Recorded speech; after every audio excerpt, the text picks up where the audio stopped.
సీత, జరిగిపోయిన గాథను గుర్తు చేస్తున్నందుకు క్షమించు. నేనే నీ సర్వస్వమని, నన్ను తప్ప మరెవ్వరినీ పెళ్లి చేసుకోనని, మనిద్దరినీ ఎవ్వరూ వేరు చేయలేరని అన్నావి. అంత పట్టుదలతో ఉన్న నీ మనస్సు మారిపోవడానికి, నా పైన విరక్తి కలగడానికి కారణమేమిటి సీత? నేనేం తప్పు చేశాను? సీత, సమాధానం చెప్పడం కూడా నీకు ఇష్టం లేదా? చెప్పినంత మాత్రాన మీకు ఉపశాంతి కలుగుతుందని మీరు అనుకుంటున్నారా? సీత, ఏమేమో అనుకున్నాను, ఎన్నెన్నో ఆశించాను. కానీ నా జీవితంలో ఇంత నిరాశ ఎదురవుతుందని కలలో కూడా ఊహించలేదు. సీత, నిన్నెలాగూ పోగొట్టుకున్నాను. కానీ నా మీద నీకున్న సదభిప్రాయం మాత్రం పోగొట్టుకోలేదని తెలిస్తే అంతే చాలు. అదే కొంత తృప్తి. డాక్టర్, మీ మీద నాకెప్పుడూ దురభిప్రాయం లేదు, ఇక ముందు ఉండబోదు. మా నాన్నగారు ఒక బ్యాంకులో క్యాషియర్గా ఉండేవారని మీకు తెలుసుగా. ఒకరోజు ఆ బ్యాంకులో 50,000 దొంగతనం జరిగింది. చివరికి ఆ నేరం మా నాన్నగారి మీదే పడింది. అరెస్ట్ వారెంట్ కూడా వచ్చింది. అంత డబ్బు కట్టే స్థితిలో మా కుటుంబం లేదు. మా నాన్నగారికి దిక్కు తోచక వెళ్ళి బ్యాంకు డైరెక్టర్ కాళ్ల మీద పడి ఎలాగైనా కాపాడమని బ్రతిమాలారు. మా అబ్బాయికి మీ అమ్మాయినిచ్చి పెళ్లి చేస్తే అలాగే కాపాడతానని వారన్నారట. అందుకు కారణం లేకపోలేదు. తన కొడుకు క్యాన్సర్ వ్యాధి ఉందని అప్పటికే వారికి తెలుసు. మా వారికి మాత్రం తన జబ్బు సంగతి పెళ్ళయ్యే వరకు తెలియదు. బ్యాంక్ డైరెక్టర్ పెట్టిన షరతుని గురించి మా నాన్నగారు నాతో చెప్పినప్పుడు నేను పడ్డ యమయాతన ఎవరికి అర్థమవుతుంది? అక్కడికి మనిద్దరం గాఢంగా ప్రేమించుకున్న సంగతి మా నాన్నతో చెప్పి గొల్లుని ఏడ్చాను. అందుకు ఆయన, సీత, నీ సుఖం కోసం నేను జైలు పాలై ఆ అవమానం భరించలేక మీ అమ్మ ఆత్మహత్య చేసుకుని సంసారం సర్వనాశనం కావడం నీకు ఇష్టమా చెప్పు? నీ ఇంటి కోసం నీ ప్రేమను త్యాగం చెయ్యలేవా అని అడిగారు. ఒక్క క్షణం ఆలోచించాను. ప్రేమ, కర్తవ్యమా, ఏది నాకు దారి?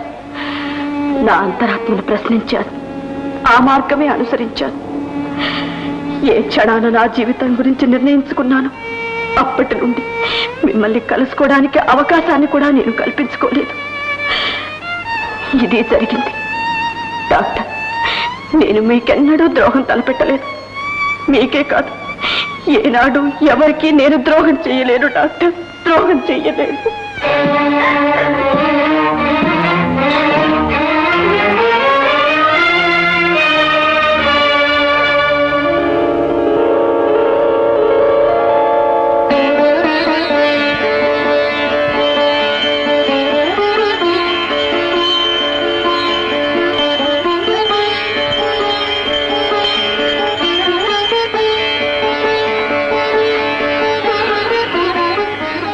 ఆశ్చర్యంగా ఉంది.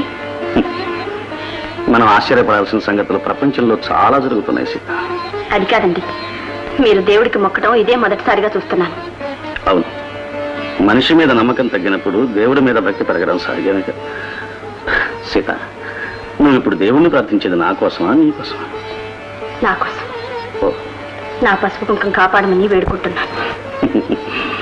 మనం కోరుకున్నవి వేడుకున్నవి అన్నీ జరిగితే ప్రపంచంలో ఈ కష్టాలు కన్నీళ్లు ఉండనే ఉండవు. అదేమిటండి? అవును, మనిషి జీవితమే అర్థం కాని ఒక పొడుపు కథ, అయోమయమైన సమస్య.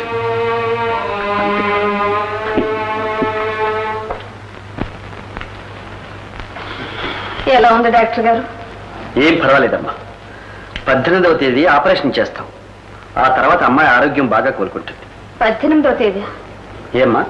16వ తేదీ అమ్మాయి పుట్టినరోజు. ఓ, అలాగా, వెరీ గుడ్. వస్తానమ్మా. ఉమా, నీకోసం ఎన్ని బిస్కెట్లు తెచ్చాను చూసావా? అమ్మా, ఎవరికి మా పుట్టినరోజు అంటున్నారు? ఆహా. అమ్మా, నా పుట్టినరోజుకి సిల్క్ గౌన్ కొనిపెట్టమ్మా. నేను కొనిపెడతానులే. సిల్క్ గౌను, బొమ్మలు అన్ని కొనిపెడతా. ఏ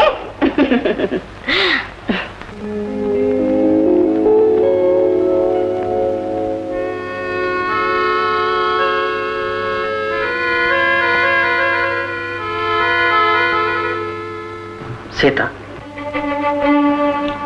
నీకోసం ఒక టానిక్ తెచ్చాను. ఒక్క నెల రోజుల పాటు తీసుకున్నావంటే. అక్కర్లేదు డాక్టర్, నా ఆరోగ్యానికి బాగానే ఉన్నాను. అని నువ్వు అనుకుంటే సరిపోయిందా సీత? దయచేసి మీరు అలాగే అనుకోండి డాక్టర్. అది కాదు సీత, గుండె బలహీనంగా ఉండడం ఎప్పటికైనా ప్రమాదమే. నా జీవితంలో ఇప్పుడు ఏర్పడ్డ ప్రమాదం కన్నానా డాక్టర్? ముందు ఆ ప్రమాదం తప్పించండి. అయితే క్షమించండి డాక్టర్. వస్తా.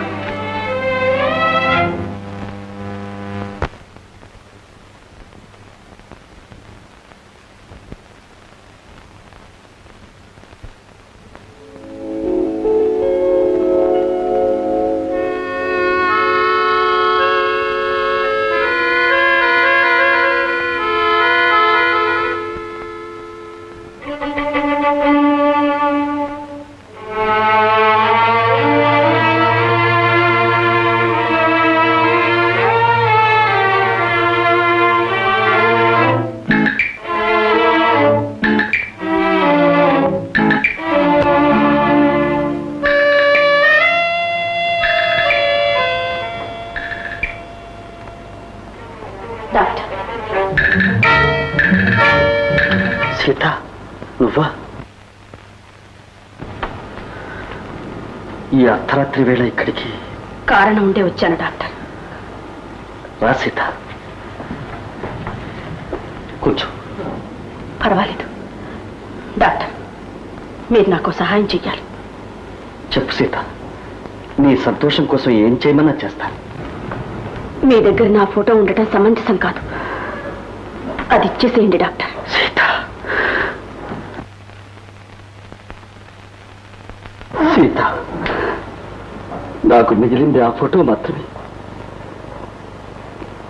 నువ్వు ఉండవలసిన చోట నీ నీడ ఉంది, అది కూడా నాకు లేకుండా చేస్తావా? డాక్టర్, నేను ఇంకొకరి ఇల్లాలని, నన్ను మీరు పూర్తిగా మర్చిపోవాలి. తెగిపోయిన అనుబంధాల గుర్తులేమి మీ దగ్గర ఉండటం నాకు ఇష్టం లేదు. మీ మనసులో నా తలపే రాకూడదు. సీత, నేను కన్న కలలు, కట్టుకున్న కోటలు కూలిపోయాయి.